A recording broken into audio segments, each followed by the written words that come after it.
అదే RTV app వార్తల్ని క్షణాల్లో చదివే అవకాశం ఉంటుంది. ఒక న్యూస్ పేపర్, ఒక టెలివిజన్ ఛానల్ మీ చేతుల్లో ఎప్పుడు ఉంటాయి. పొద్దుదాకా ఎప్పుడు టీవీలు చూసినా మనకు కనబడుతుంది కేసులు,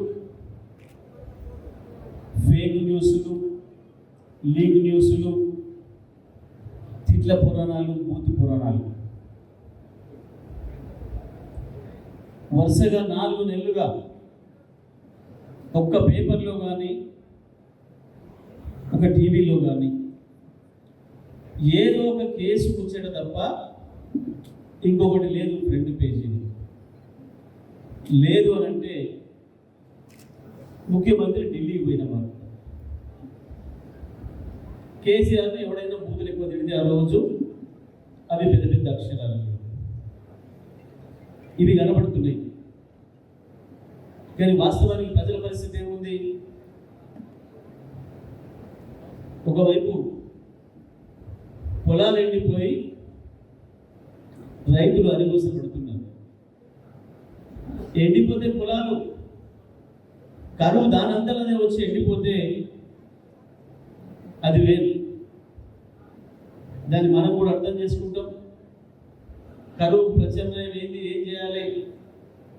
ప్రభుత్వంతో పాటు ప్రతిపక్ష పార్టీగా మనం ప్రయత్నం చేస్తాం. ప్రజల బాధల నుంచి బయటకు గట్టెక్కించడానికి ఆలోచన చేస్తాం. కానీ ఇవాళ ప్రభుత్వమే తెచ్చిన కరువుతోని రైతాంగం ఇబ్బంది పడుతున్నారు. ప్రతి నియోజకవర్గంలో పొలాలు చూసిన, వెళ్ళిపోయిన పొలాలు చూసిన అన్ని జిల్లాల్లో ఇదే పరిస్థితి ఉంది. పై కేసీఆర్ గారు చెప్పిన అన్న రైతులు భయపడుతున్నారు, మళ్ళీ పాత రోజులు వచ్చాయని చెప్పి రంది పడుతున్నారు. మీరు ధైర్యం ఇవ్వాలి అని చెప్పి ఆరోగ్యం సహకరించకుండా నేను ఇస్తున్న పదాలను చిట్టుసుకునే పెట్టాను.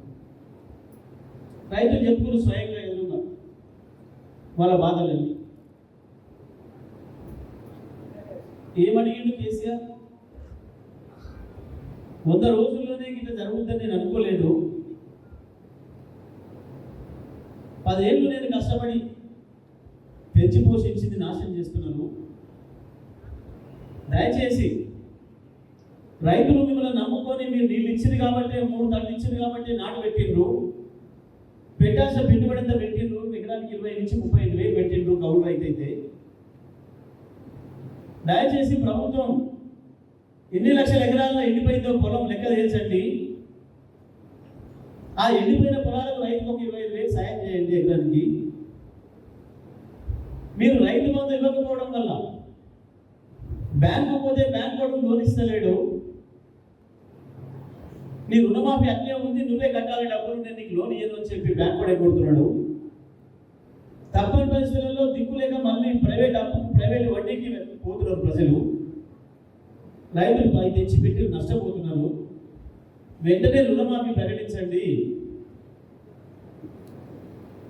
మీరు ఇస్తానన్నా ఆ రైతు భరోసా ఏమో కానీ మొదలు రైతు బంధం వెయ్యండి. మొత్తం రైతు పోగపోయింది, మిగిలిన పంట వచ్చింది. దానికి మీరు ఇస్తున్న 500 బోనస్ కూడా ప్రకటించండి వెంటనే. ఎన్నికల కమిషన్ అడ్డం ఉంది కదా అని ఆగండి. ఆనాడు మీరు నన్ను రైతు బంధు ఇవ్వకుండా ఎన్నికల కమిషన్ కాంప్లైంట్ చేసి ఆపినా నేను ఆ పని చేయను. మీకు లాభం అయితే కానివ్వండి, ఎన్నికల కమిషన్కి రాయండి, నేను కూడా మద్దతు ఇస్తా, పర్మిషన్ ఇవ్వమని. ప్రత్యేకమైన పరిస్థితి ఉంది, రైతులు చచ్చిపోతున్నారు. రైతులు ఆత్మహత్యలు ఆపాలి, రైతులకు ధైర్యం ఇవ్వాలంటే ప్రభుత్వంలో మేము వెంటనే రుణమాఫీ చేయాలి, 500 బోనస్ ఇవ్వాలని చెప్పి మీరు రాయండి, అడగండి, అనుమతి ఇవ్వమని అడగండి, నేను కూడా మద్దతు ఇస్తా అని చెప్పాడు కేసీఆర్. ఓట్లు పోతే భయపడలే కేసీఆర్. స్వయంగా నేను చెవుల గద్దలు పెట్టుకొని తిరుగుతున్నా అన్నవాడు వాడేంటిది? వాడే కాదు, వాళ్ళ శిష్యులు ఇక్కడ వ్యాపారస్తుల జేబులు కొడుతున్నారు. ఒక్కొక్క మిల్లర్ను పిలిచి భయపెట్టించి 5 కోట్లు నీ సంగతి చెప్తా, లేకపోతే నీ మిల్లు మూస్తుంది, జైలు పంపుతా. ఇంకా కొంతమంది అన్యాయంగా పాపం భార్యల పేరు మీద పెట్టుకున్నారు వ్యాపారం కొందరు. వాళ్ళు ఒకరొకరు పిలిచి నువ్వు కాదు ముందు నీ భార్య సేవలకు జైలు పోతుంది, తెస్తావా కడతావా 5 కోట్లు నయమా అని బ్లాక్ మెయిల్ చేసి పైసలు వసూలు చేసి ఇవాళ ఆ డబ్బులు రైతుల పంట ధర తక్కువ చేసి దళారులు కొనేటట్టు చేసి రైతులను దోస్తున్నారు. వీళ్ళు దొంగలు, వీళ్ళు జేబు దొంగలు, పగటి దొంగలు ఈ మంత్రులు అనే మాట మాట్లాడినాడు. ఇవాళ జరుగుతున్నది అదే. ఎక్కడ ఎవరికి ఏం జరిగినా, రాష్ట్రంలో ఏమైనా, దేశంలో ఏమైనా ఎగిరెగిరి పడే వెంకటరెడ్డి 20 రోజుల నుంచి పత్తాలేడు, మీడియా ముందర కనబడతలేడు. దేనికి? మిర్యాల కూడా బయట రోజు మిర్యాల కూడా గుడికి పోతుంటే రోడ్డు మీద రైతులు చూసి ఆపలేదు. ఆ మిల్లుల ముందు రోజు దాకా 2700 వచ్చినాయి క్వింటాల్కు. ఇవాళ సడన్గా 2200 చేస్తున్నారు. ధర్నా చేద్దామని రోడ్డు మీదకి వచ్చేసరికి ఈయన వచ్చిండు. ఈయన దొరకబట్టిండు. మంత్రి గారు వీళ్ళు జరుగుతుంది, అన్యాయం జరుగుతుంది, మా రైతులు పుట్టగొడుతున్నాడు, వీడు మీరు రావాలి మాట్లాడలేదంటే ఆల ముందే నిలబడి ఫోన్ తీసి కలెక్టర్ గారు ఎమ్మటే ఈ మిల్లు సీజ్ చేయి వచ్చి ఈ రైతులకు 2700 ఇప్పించాలి అని చెప్పిండు. రైతులు నమ్మించిండు, బయటపడ్డాడు. వాడు అంతకుముందు 2200 ఇచ్చినాడు, 2100 చేసిండు. ఇస్తే ఇయ్యండి, పిక్కోకుండా ఏం చేస్తాడో మీ మంత్రి ఏం చేస్తాడో మీరు ఏం చేస్తాడో పోండి అని 2100 నుంచి 1800 చేసింది. ఇవాళ సన్నోట్లు దొడ్డోళ్ళకి దిక్కేలేదు. ఇంతవరకు కూరలు మొదలు పెట్టట్లేదు. ఎందుకు? మిల్లర్లకు వీళ్ళని అప్పచెప్పింది రైతులు. మీ ఇష్టం వచ్చిన ధర పెంచుకోండి, మేము అడిగిన డబ్బులు మాకు పంపండి. ఇవాళ నమ్మి రైతులు ఓట్లు ఇస్తే 10,000 పోయి 15,000 అయితే అనుకుంటే 500 బోనస్ వస్తుంది అనుకుంటే 500 బోనస్ అటు పెరగలే, ఇటు జరిగింది. అన్నం వస్తున్నది కానీ ఆశ పోతే ఉన్న వస్తువులు ఊసిపోయిందని కేసీఆర్ ఇచ్చే రైతు బంధు పోయింది. ఆనాడు 1900, 1950 మన ఏదైతే మద్దతు ధర ఉందో రూపాయి తక్కువ లేకుండా తడిసిన ధాన్యం కూడా మిల్లర్లను భయపెట్టించి పంపించాం అన్నమాట. ఇవాళ 1200, 1300, సన్నవి 1800 మొత్తం ఇవాళ ఈ రాష్ట్రంలో రైతుల చెమట, రైతుల రక్తం తాగి బతుకుతుంది ఈ ప్రభుత్వం. రైతుల డబ్బులు తీసుకుపోయి ఢిల్లీలో కప్పం కట్టి వచ్చి బతుకుతున్నారు ఈ ముఖ్యమంత్రి మంత్రులు. ఇవి బయట పడకుండా, ఈ విషయాలు ఎక్కడ మీడియాలో రాకుండా లేని నాటకాలు వేసి ఈ కేసు అని ఆ కేసు అని, ఏ కేసు లేదు, ఏ కేసు తెలియదు, లేదు ఎక్కడ లేనే లేదని వచ్చి చెప్పినోడే లేడు. కానీ ఒకటి సృష్టించి ఒక కథ రాసి రోజు దాని చుట్టూ తిప్పి, లేని దాని చుట్టూ 20 రోజుల నుంచి 2 రోజుల నుంచి తిప్పి ఇవాళ రైతుల పరిస్థితి బయటికి రాకుండా, మనుషుల పరిస్థితి బయట రానియకుండా, కరెంట్ ఇయ్యలేని చేతగన్నాన్ని బయటపడనీయకుండా డ్రామాలు చేస్తున్నారు. వాడంతే బీజేపీ వాడు తప్పేం కాడు, వీనికి అన్నవాడు బడేబాయ్ అని చెప్పే కదా, మోడీ సాబ్ మీద బడేబాయ్ అని చెప్పింది. కేసీఆర్ను బదనాం చేయడానికి, ప్రజలకి ఏదైతే కరువు సమస్య వచ్చిందో, ప్రజలకి ఏదైతే మంచినీళ్ళ సమస్య వచ్చిందో, ప్రజలకు కరెంట్ ఇవ్వకుండా ఏదైతే ఎగ్గొడుతున్నారో ఇవన్నీ బయటికి రాకుండా చేయాలి, ప్రజలలో చర్చ లేకుండా చేయాలన్న ఒక కుట్రతోని ఈ డ్రామాలన్నీ గడుపుతున్నారు. ఏమి అంటే ఏముండదు, ఏ కేసులో కూడా ఏముండదు. మేము మొదటి రోజే చెప్పినాం, బాజాబ్తా శాసనసభలోనే చెప్పినాం, కాళేశ్వరం మీద చేసుకోండి, కరెంట్ మీద చేసుకోండి, ఎక్కడైనా చేసుకోండి. మీరు గుడ్డలు ఎలుక పడతారని సామాన్యుడు ఎలుకట, ఎలుకను కాదు కదా, దాని తోకను పట్టలేరు, దాని ఈకను పట్టలేరు, కేసీఆర్ వెంట్రుక కూడా పీకలేరు. మీరు అనే మాట ఆలోచించి చెప్పారు. ఏమి కాదు మీతోని అక్కడేమన్నా ఉంటే కదా, కేసీఆర్ ఏమన్నా చేస్తే కదా. కేసీఆర్ది తెలిసిన పుస్తకం జీవితం. ప్రజల కొరకు ప్రాణం పోయిన పర్లేదు తెగించి కొట్లాడిన నాయకుడు కేసీఆర్. కేసీఆర్ కంపెనీ అక్కర్లేదు. మీరు దొంగలు, మీరు రియల్ ఎస్టేట్ చేసుకునే బ్రోకర్లు పదవులకు వచ్చారు. మీరు ఇవ్వాలి, మీకు కావాలి డబ్బుల మీద ప్రేమ మీకుంటుంది. కానీ ప్రజలు అన్నం తింటే చూసి సంతోషపడే నాయకుడు కేసీఆర్.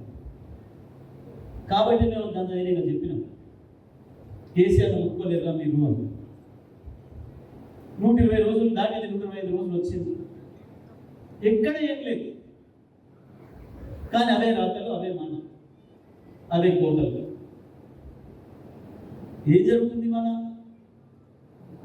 రైతుల పొలాలు ఎండిపోయి, ఏ రైతు ఆ రైతు తానే స్వయంగా తన పొలంలో కూర్చొని, అయ్యా ఇప్పుడు నేను పెట్టే పొలం మీ ప్రభుత్వం ఇస్తే నీళ్ళు ఇస్తానని చెప్పింది కాబట్టి పెట్టినా, నువ్వు 24 గంటల కరెంట్ ఇస్తున్నావు కాబట్టి పెట్టినా,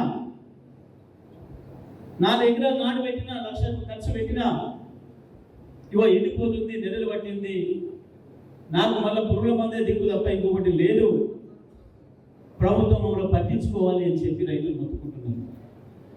ముందు వాళ్ళకే చెప్పారు, మంత్రులకే చెప్పారు, ఎవడు పట్టించుకోలే, ఎమ్మెల్యే మంత్రి ఎవడు పట్టించుకోలేదు. చివరికి ప్రతిపక్షంగా ఉన్నాం కాబట్టి మనం మీ బాధ్యత మీద కొట్టాడాలి మా తరఫున అని చెప్పి రైతులు మన దగ్గరికి వచ్చింది. భువనగిరి పార్లమెంట్ నియోజకవర్గ బీఆర్ఎస్ పార్టీ అభ్యర్థి ఆమె మల్లేశం గారి ప్రచార కార్యక్రమంలో భాగంగా నగరికల్ నియోజకవర్గ బీఆర్ఎస్ పార్టీ విస్తృత స్థాయి సమావేశాన్ని ఏర్పాటు చేసుకోవడం జరిగింది. దీనికి పెద్ద ఎత్తున కార్యకర్తలందరూ కూడా ఉత్సాహంగా పాల్గొని తప్పకుండా భువనగిరి పార్లమెంట్ నియోజకవర్గం బీఆర్ఎస్ పార్టీని గెలిపిస్తామని పట్టుదలతోని ప్రతిజ్ఞ చేస్తూ పనిచేస్తూ ఉన్నారు. ఆ ఉత్సాహం కనబడుతుంది. ప్రభుత్వం చరిత్రలో ఎక్కడ కూడా లేని విధంగా కేవలం 100 రోజుల్లోనే అసలు రూపం బయటపెట్టుకుంది ప్రభుత్వం. కాంగ్రెస్ పార్టీ అసలు రంగు బయటపడింది.